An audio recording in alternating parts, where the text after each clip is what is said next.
Hello, नमस्ते, आदाब और सत श्री अकाल। मेरा नाम पूनम अग्रवाल है और एक्सप्लेन एक्स में आपका स्वागत है। अगर आपने चैनल सब्सक्राइब नहीं किया तो प्लीज कर लीजिए। Thank you so much. Election commission द्वारा किए गए प्रेस रिलीज के बाद ऑफ कोर्स बहुत सारी कंट्रोवर्सी आ गई है। हर जगह यही डिस्कशन हो रहा है कि जिस तरह से ये प्रेस कॉन्फ्रेंस कराया गया या किया गया, chief election commissioner Gyanesh Kumar ji के रिस्पॉन्सेस वैसे नहीं थे जो जो कि हमने उम्मीद किए थे। क्वेश्चंस का जवाब क्लियर नहीं था। कई लोगों ने सवाल उठाया है कि जिस तरह का लैंग्वेज भी यूज किया गया प्रेस कॉन्फ्रेंस के समय, वो भी सही नहीं था। तो ये तो मैं आप पे छोड़ती हूँ। 1.5 घंटे का प्रेस कॉन्फ्रेंस है, आप जाके इलेक्शन कमीशन की वेबसाइट पे खुद ही देख लीजिए और खुद कंक्लूड करिए कि क्या आपको लगता है उन्होंने सवालों के जवाब दिए कि नहीं। तो अब आज किस बारे में बात करेंगे? आज हम बात करेंगे कि इस फियास्को के बाद जो प्रेस कॉन्फ्रेंस हुआ, इसके बाद एक प्रेस रिलीज इलेक्शन कमीशन ने जारी किया है, जहां पर वो एक तरह से इलेक्शन कमीशन ये कहना चाह रहे हैं कि पिछले 6 महीने में, यानी कि जब से ज्ञानेश कुमार जी चीफ इलेक्शन कमिश्नर बने हैं इस साल, तब से लेकर अभी तक इलेक्शन कमीशन ने 28 इनिशिएटिव्स लिए हैं। यानी 28 इंपॉर्टेंट काम किए हैं इलेक्शन कमीशन में। जो वर्किंग प्रोसेस है उसको सुधारने के लिए, इलेक्टोरल रोल को सही करने के लिए, वोटर लिस्ट को सही करने के लिए, जिसके लिए वो कह रहे हैं कि बिहार एसआईआर हो रहा है। इसके अलावा वो ये भी कह रहे हैं कि किस तरह से इलेक्शन कमीशन ने समय समय पर स्टेक होल्डर्स यानी कि पॉलिटिकल पार्टीज के साथ खास तौर पे इंगेज किया है, बातचीत की है, मीटिंग्स की हैं। तो अब इन 28 पॉइंट्स, जो कि खास तौर पे इन सेक्शंस में डिवाइड किए गए, उस 28 में से मैं कुछ पॉइंट्स के बारे में आपको बताऊंगी कि कहां पर सवाल अभी भी उठ रहे हैं। तो पहला उन्होंने कहा है कि पिछले 6 महीने में engagement with stakeholders, all stakeholders, उन्होंने कहा है कि वो बढ़ गया है। तो यहाँ पर उन्होंने बोला है कि दो लेवल्स पे खास तौर पे मीटिंग्स हुई हैं। एक तो ईआरओ, डीईओ, बीएलओ के लेवल पे, जो कि निचले स्तर के होते हैं, और वहां पर जो डेपुटेशन पे इलेक्शन कमीशन में काम करते हैं।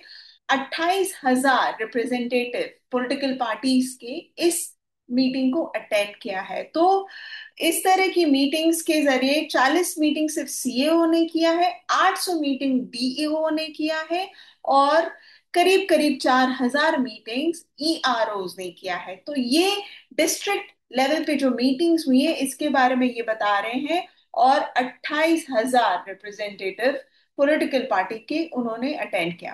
अब आता है दूसरा, उन्होंने ये क्लेम किया है कि ईसीआई ने भी, यानी कि chief election commission of India के सीनियर जो कह सकते हैं अफसर, उन्होंने भी मीटिंग्स करे हैं, और वो भी पार्टी लीडरशिप के साथ, नेशनल पॉलिटिकल पार्टीज के और स्टेट पॉलिटिकल पार्टीज के। तो ऐसे 20 मीटिंग्स में पिछले 6 महीने में। तो अब सवाल ये उठता है कि अगर आपने पिछले 6 महीने में 20 मीटिंग्स किए हैं, तो आज जहां हम खड़े हैं, इतने सारे ऑपोजिशन पॉलिटिकल पार्टीज के लोग इतने सवाल क्यों उठा रहे हैं ईसीआई के ऊपर? जब आपकी बातचीत होती है लीडरशिप के साथ, नेशनल और स्टेट लेवल के पॉलिटिकल पार्टीज के साथ, तो ये जो मुद्दा आया है वोट चोरी का, जिसके बारे में कांग्रेस ने उठाया है प्रेस कॉन्फ्रेंस के, उसको आप क्यों नहीं बात करके रिजॉल्व कर पा रहे? हलफनामा दीजिए या तो आप माफी मांगिए। तो अगर इस तरह के बयान आप कर रहे हैं, तो ये जो 20 मीटिंग्स आपने पिछले 6 महीने में की हैं लीडरशिप यानी कि टॉप लेवल के पॉलिटिकल पार्टीज के लोगों के साथ, तो ये जो डिस्ट्रस्ट है, इस तरह का मतभेद कैसे आ गया आपके और एसीआई के बीच में? आज आज हम इस जगह खड़े हो गए कि आप कोई भी पॉलिटिकल पार्टी को लीजिए, एक्सेप्ट रूलिंग पार्टी बीजेपी को छोड़ के, तो सारे मैक्सिमम पॉलिटिकल पार्टीज, चाहे वो तेजस्वी यादव की पार्टी हो, चाहे अखिलेश यादव, चाहे कांग्रेस, टीएमसी, सब सवाल उठा रहे हैं ईसीआई के ऊपर। तो आपने ये 6 महीने में पॉलिटिकल पार्टीज का ट्रस्ट खोया है कि नहीं? आप ये खुद क्यों नहीं सोचते? और इस तरह के प्रेस कॉन्फ्रेंस के बाद आप इस तरह की प्रेस रिलीज जारी करके आखिर क्या कहना चाह रहे हैं? मैं तो सोच रही थी कि शायद उन्होंने कुछ इंपॉर्टेंट चीजें बताई हो कि हाँ, इस प्रेस कॉन्फ्रेंस के बाद कुछ अच्छा और या प्रोग्रेसिव मेजर्स ये ले रहे हैं कि क्या वो ये कहना चाह रहे कि हाँ वोट चोरी जैसे एलिगेशंस पे जो भी आए उस पे भी ये तफ्तीश करेंगे, इन्वेस्टिगेशन शुरू करें?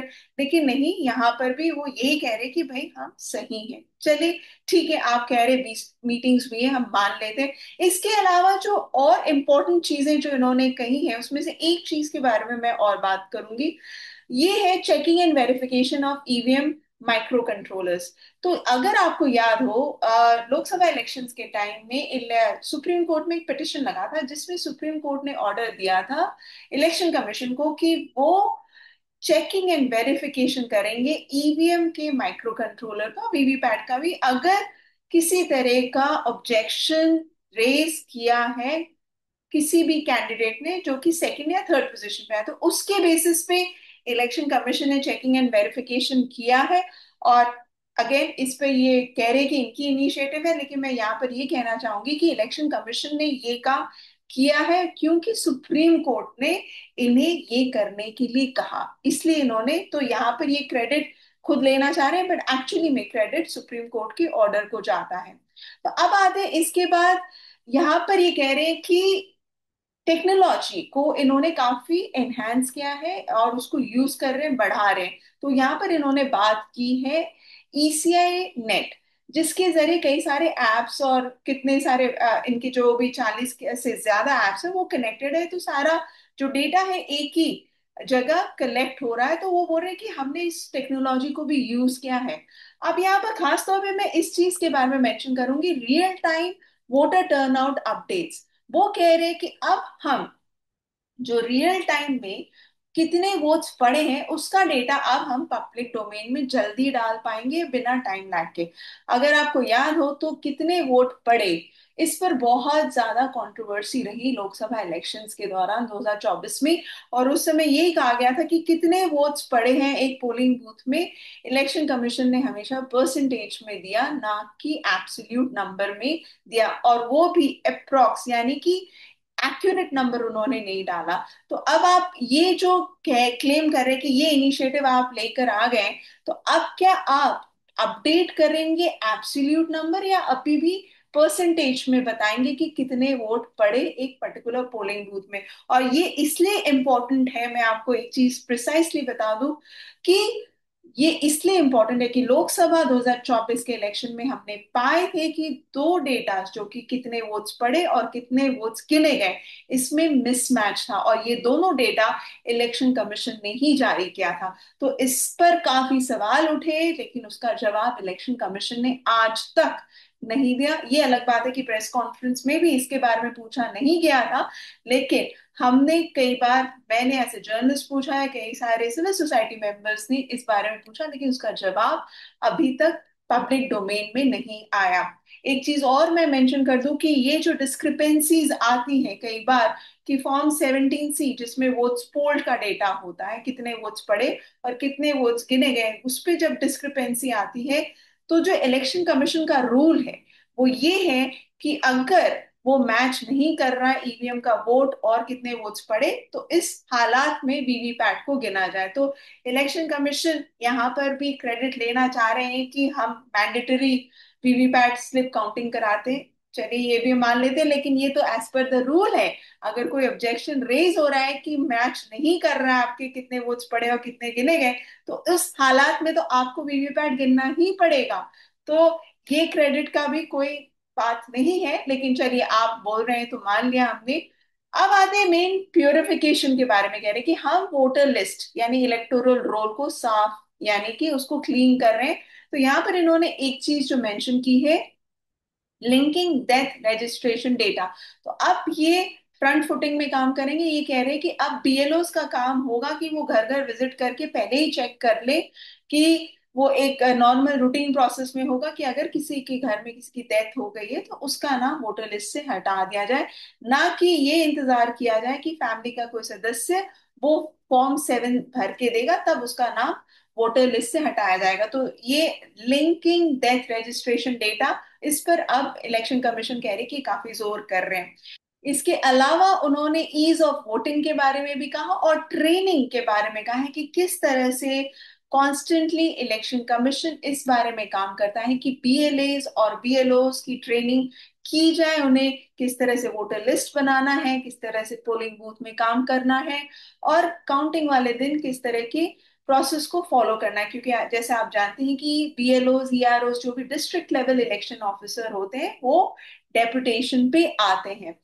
तो क्या ये 28 इनिशिएटिव का जो उन्होंने प्रेस रिलीज जारी किया है, आखिर वो पब्लिक को ये मैसेज देना चाह रहे हैं कि इलेक्शन कमीशन काम कर रहा है, फ्रंट फुटिंग पे काम कर रहा है और वोटर्स के लिए काम कर रहा है, और नेशनल और स्टेट लेवल के पॉलिटिकल पार्टीज के साथ काम कर रहा है? क्या ये मैसेज वो इस प्रेस रिलीज के जरिए देना चाह रहे हैं, जो कि एक्चुअली में वो प्रेस कॉन्फ्रेंस के जरिए देने में नाकाम रहे? ये मैं आप पे छोड़ती हूँ, आप सोचिए इस बारे में, आपको क्या लगता है, एंड प्लीज कमेंट सेक्शन में भी जरूर लिखिएगा आपके क्या विचार हैं इन 28 इनिशिएटिव के बारे में। मैं इसका लिंक भी डिस्क्रिप्शन बॉक्स में छोड़ दूंगी ताकि आप बाकी के इनिशिएटिव के बारे में भी पढ़ सकें। Thank you so much for watching this video and please do like share and subscribe to my channel. Thank you.